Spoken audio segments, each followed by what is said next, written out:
It was the kind of Christmas Eve that promised magic snow falling softly outside, twinkling lights inside, but I knew something darker was looming just around the corner. He thought I'd break down when the divorce papers came. He was wrong. Hey everyone! Welcome back to the channel. If you're new here, don't forget to hit that subscribe button and turn on the notification bell so you never miss an incredible story like this one. Asterisk, it was Christmas Eve, and the scent of pine and cinnamon filled the air. Snowflakes drifted lazily past the window, each one a unique, delicate work of art, making the outside world look like a winter wonderland. Inside, the warmth of the fireplace crackled, its orange glow lighting up the cozy room adorned with twinkling lights and ornaments. The tree stood proudly in the corner, its branches weighed down with a myriad of colorful decorations, each one a reminder of happy holidays gone by. It was supposed to be the most magical time of the year, but for me, it was the calm before the storm. I could feel the tension thick in the air, like an invisible cloud hanging over me.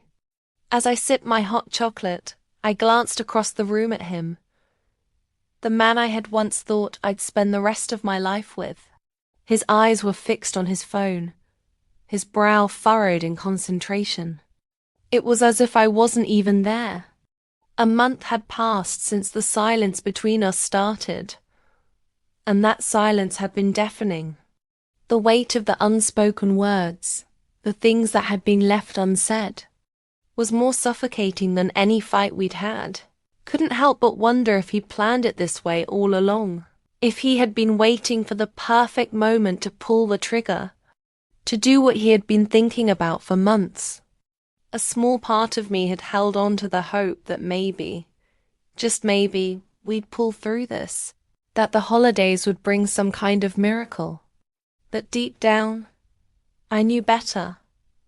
He looked up from his phone and caught my eye, a fleeting moment of guilt passing over his face before he masked it with a smile. "You look beautiful," he said, his voice sounding hollow. I didn't know if he was trying to convince me or himself. "Thank you," I replied, my voice steady despite the storm brewing inside of me. The smile I gave him was tight, forced. I knew it wasn't real, just like everything else had become in our relationship. It felt like we were two strangers living in the same house. Our once vibrant connection reduced to nothing more than an echo of what it used to be. I had always been the optimist, the one who believed that love could conquer anything. I had always thought that no matter how bad things got, if two people truly loved each other, they could find a way back to each other. But this felt different. It felt final. And I was beginning to wonder if love was enough, or if sometimes it was simply time to let go. As the evening wore on, I tried my best to keep up appearances. I smiled when I was supposed to, made small talk about holiday traditions, and pretended that everything was fine. But inside I was screaming. Every moment felt like a ticking clock, and I was waiting for the bomb to drop. I could feel it coming, like the calm before a storm. And I couldn't shake the feeling that something was about to happen. I couldn't explain it, but I knew I wasn't wrong. The clock struck midnight, and with it, the sound of his footsteps breaking the silence as he walked to the tree.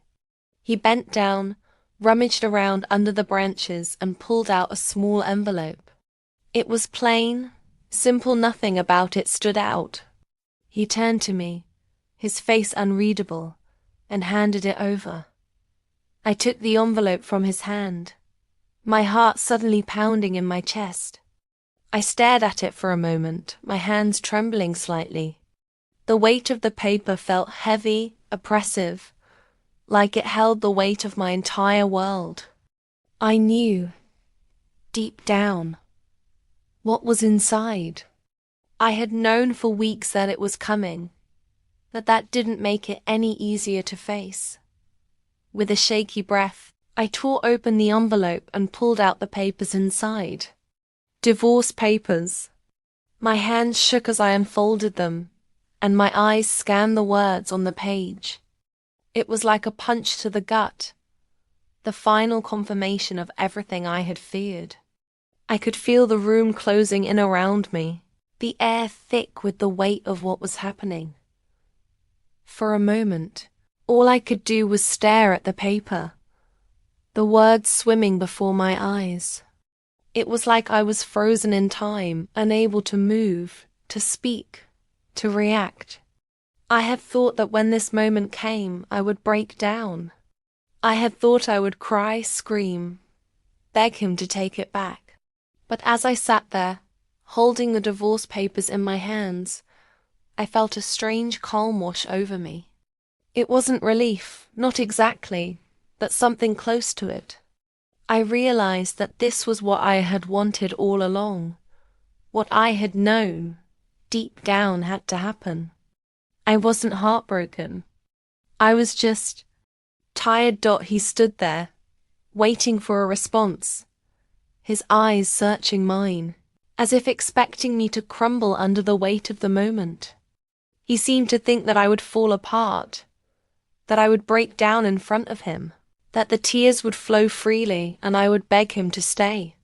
But that wasn't going to happen. Not this time. Instead, I looked up at him, my eyes steady and unwavering. I stood up, carefully folded the papers, and placed them gently on the coffee table. Then, without saying a word, I walked over to the mantel where the stockings hung. I reached up and took down the one with his name stitched in red across the front. I held it in my hands for a moment, my fingers tracing the edges.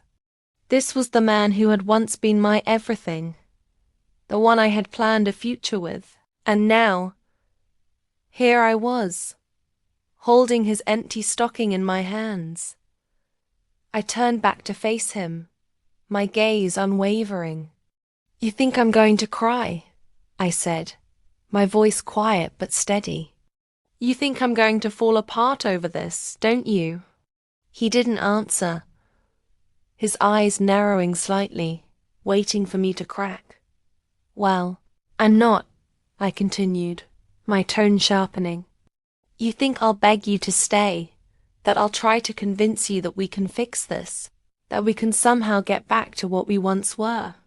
But I'm not going to do that either." I walked over to the tree, picked up a small box wrapped in red paper, and handed it to him. His brow furrowed in confusion, but he took it from me, unwrapping it slowly, as if he couldn't understand why I was giving him a gift.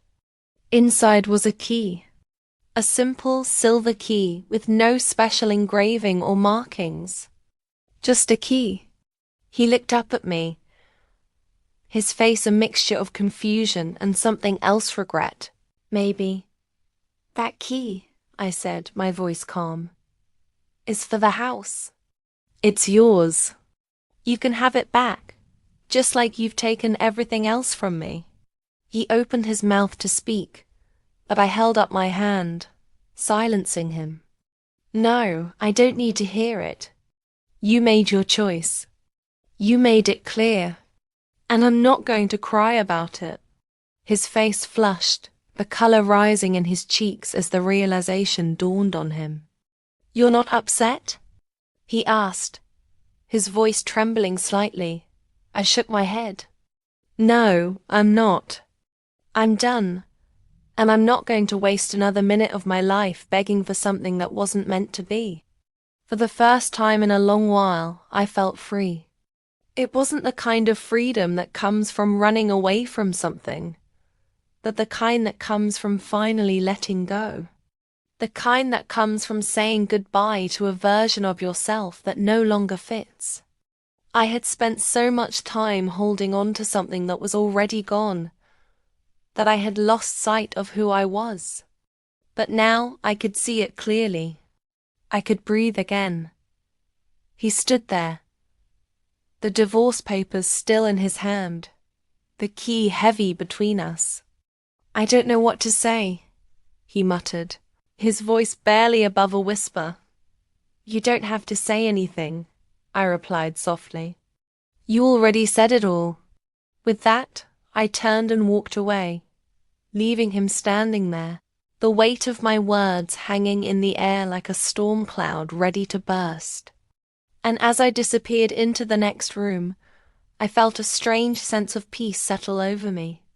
I didn't cry. I didn't need to.